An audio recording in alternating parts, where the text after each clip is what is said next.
Welcome to another mini blog. అదే అండి, నేను చెప్పాను కదా మా చెల్లి అయితే కాలటంకి వెళ్తుందని. అయితే నిన్నే తొలుపు చేశారు. ఒక 10 days అయితే ప్రాక్టీస్ కింద తీసారనమాట. ప్రాక్టీస్ అయిపోయినప్పుడు అయితే నేను తొలి పూజ చేశారు. అసలు ఆయన గురువుగారు వచ్చేసారనమాట. నిన్న తొలి పూజ చేసినప్పుడు రోజుకొకరు ప్రసాదం తీసుకెళ్ళాలంటే మా చెల్లి అయితే సోమవారం తీసుకెళ్తారని చెప్పింది. ఇంక వాళ్ళు ఒక్క రోజు కూడా అవ్వకుండా నాకు అలా మా చెల్లి ఎలా చేస్తుంది కావాలట మనం చూడాలని అయితే క్యూరియాసిటీ వచ్చేస్తుంది అనమాట. ఇంకా లేట్ చేయకుండా చూద్దాం. నేను అసలు నిన్నే తీద్దాం అనుకున్నాను వీడియో తొలి పూజకి. గురువుగారిని చూసి చాలా సీరియస్గా అనిపించారు. నాకు అందుకే చాలా భయము. సో అందుకే తీయించలేదు. అందుకే తోడుగా ఇప్పుడు సీరియస్ మీకోసం కొంచెం ధైర్యాన్ని కూడబెట్టుకుని మా ఫ్రెండ్స్ని కూడా తోడబెట్టుకున్నాను. మా ఫ్రెండ్స్ కూడా వచ్చారనమాట. వీళ్ళంటే అదో ధైర్యం, వీళ్ళు తీసుకొస్తే ఇంకేంటని అనుకుంటారు. వీళ్ళంటే ఏదో ధైర్యం అండి. ఇంకా వీళ్ళతో పాటు మన పొట్టు తాక అంటే అమ్ము కూడా వచ్చేసింది అనమాట. అది ఇప్పుడు మనకు తాకే. కాకపోతే ఇందాక వీళ్ళు ఏదో ఏడిపించారని చెప్పి ఏడ్చుకుంటూ వెళ్ళిపోయింది అనమాట. ఇంకా అదే లేకపోతే వీడియో ముందుకు ఇంకా మెల్లగా తీసుకున్నాను అనమాట. ఇంకా చూసారా బాయ్స్ చూసా 1 2 3 4 అని. ఇంకా భయం వేస్తుంది వాళ్ళు అయితే వెళ్ళగలుగుతాం. చాలా జనం అయితే ఉన్నారనమాట. గురువుగారు లేనట్లున్నారు. ఇంకా మంచి ఛాన్స్, వెళ్దాం. ఇంకా కన్ఫ్యూజ్ అవుతున్నారు గురువుగారు లేక.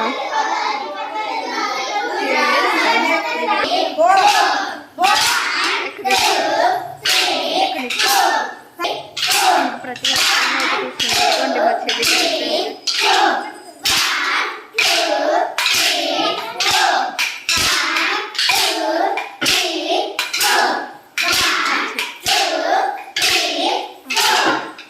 చాలా బాగా చేస్తున్నారనమాట.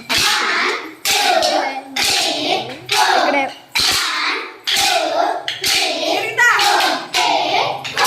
ఇంకా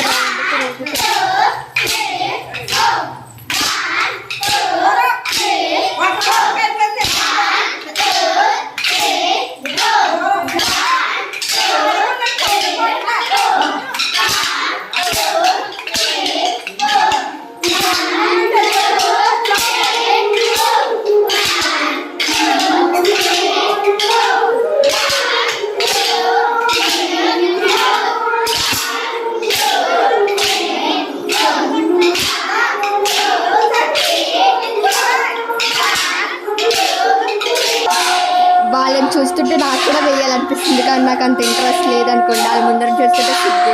ఇంకా వెనకాల అయితే బ్యాక్ సైడ్ అయితే టెంపుల్ ఉంటుంది గుడి అనమాట. గుడిలో చేస్తారనమాట. అక్కడ రామాయణంలో చేస్తుంటారు. చాలా బాగా చేస్తున్నారు. ఇంకా చాలా బాగా చేశారు. వాళ్ళ ముందర ఏదో ఒకటి చూపిస్తూ మాట్లాడుతూ పట్టుకున్నారు. వాళ్ళు చేస్తుంటే అంతమంది వల్ల ఏం మాట్లాడాలనిపించలేదు. మాకైతే కరెక్ట్గా అది చేస్తున్నప్పుడు మాకు గుడికి ప్రతి గంటకి టైం ఇంత అయ్యిందని చెప్పి బెల్ల కొడుతుంది.